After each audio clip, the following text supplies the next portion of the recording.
Hi, this is James Gardner, the Sydney Tech Geek, and I'm at SMPTE Sydney in 2015, and I'm actually talking to Sudha from Mellanox. Now, the reason I'm talking to this man today is because one of the big discussions in the SMPTE community at the moment is that we go out and make lots of standards, etc.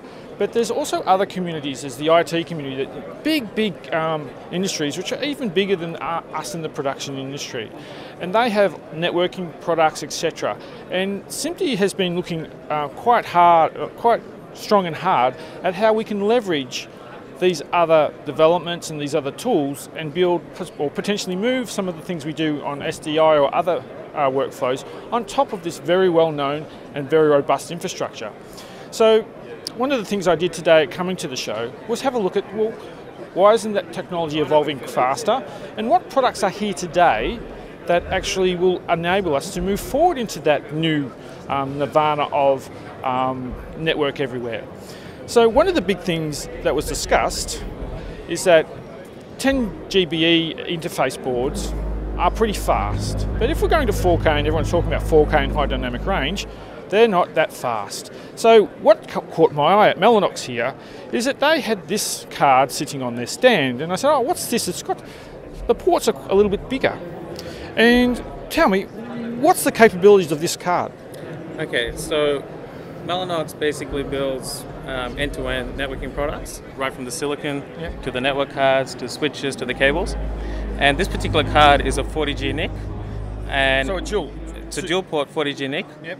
It's the exact same silicon that goes into a 10G NIC. And it just so happens that we built a 40G NIC out of this product. Worldwide, we actually own about 80% of the 40G NIC market. And what we do is we actually build these at scale for the supercomputing environments, for large Web 2.0 and cloud guys. And really, media and entertainment really can make use of these 40G network cards and switches for 4K video and things like that. That's right. So can you just tell me, like, we'll see here the card takes these new, slightly larger, was it SFP? So it's QSFP. QSFP. So it's basically quad SFP. Quad SFP. 4 times 10. So, does it use one fiber or two fiber? Okay, so what happens is each port is 40G on its own. The question of whether it's copper or fiber just depends on length. So you've got, here's a copper from 40G to 41G, correct. Is that correct? 4 tens. 4 tens. So what the whole idea is... But you could go from 40 to 40. You can go 40 to 40, and in fact, this talks 56 as well. So 56? This talks 56 gig Ethernet. It's not a IEEE standard, but just because we do 56 gig InfiniBand, we can give you an extra 40% boost for free, basically. So, wow. So what sort of price point are we looking at these products at the moment? So we really want to commoditize 40 gig Ethernet. Oh, yeah, that'd be great. And so the way we price things is essentially 40 gig is 2 times 10G. So it's not 5 times 10G, it's not exotic, there's no price premium. It actually makes more sense from a cost effectiveness to get 40G instead of 10G. And you'll find a NIC like this is like a $500 NIC. And a 10G NIC. $500 NIC. Yeah, and a 10G NIC might be $250. $500. Yeah. So this, for example, is a 12-port 40G switch. It's less than 10,000 Australian dollars. And what you can do is you can treat every port of 40G as 4 tens. So by breaking out with the cable you just showed. And so really it's a 48-port 10G switch. You can use it as a pure 10G switch, connect to your existing 10G storage. You can downgrade to 1G if you need to. But as soon as your storage appliances or NICs go into your servers at 40G, then you just have a single cable at 40G or soup them up to 56G.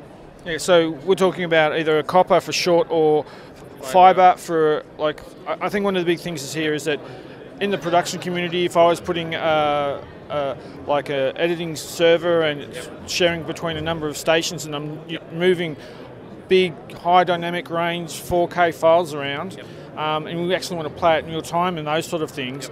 So this is the sort of thing I would need. Yes, exactly. And right now in today's, I could come to you today, spend 10 grand here and $500 per NIC, and I had a 40G IP infrastructure. Yep.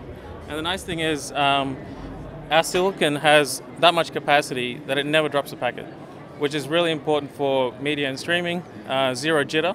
And so whether you load up every single port at full capacity, running at 40G, and we've got bigger versions of 36 ports, fully loaded, never drops a packet. So yeah, and I was talking to one of the guys before. Your products are used a lot in the real-time share market. So yes. Everything's nanosecond, nearly sort of time frames, and reliable as it can have constantly be. So the funny thing is, the exact same silicon that goes into our low-end product goes into our high-end InfiniBand and in products in supercomputing, which is extremely low latency, high bandwidth, running at full line rate at all times.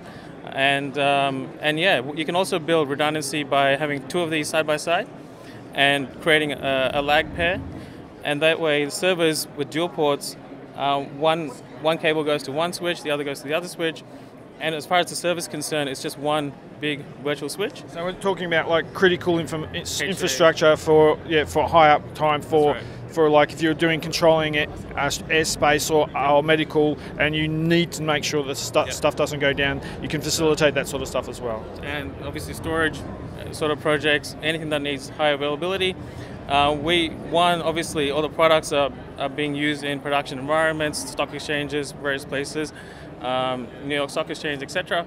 But on top of that, we build redundancy into the networks, in the design of the networks as well. Okay, so really the story here is that these products are mature enough to answer the, I talked to some people about this and then, I'm not sure it's reliable enough as SDI, because one of the big things is looking at replacing is having, in some infrastructure, we're having SDI and Ethernet. Maybe if you just go all Ethernet and you can move away from coaxial in some implementations or some models, is a very attractive, a very attractive picture, especially for people in post-production, etc. So one thing I wanted to talk to on this as well, like obviously I'm going to have a better look and probably cover more of the SMPTE standards, which actually define how we will implement SDI over this and actually implement it into the production workflows.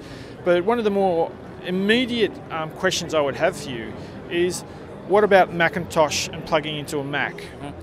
So we are working on Mac drivers. We're doing it through some third-party companies. Primarily we do Linux and Windows at this stage. But we understand that is a market that we need to be addressing, and so we will be addressing that in the future. Well, thank you very much. Very impressive products and price points, and I'm really glad that I can bring this awareness to my market. Yep. And hopefully it'll be benefit to you and to everyone. So that's James Gardner at Mellanox at SMPTE 2015. Bye for now.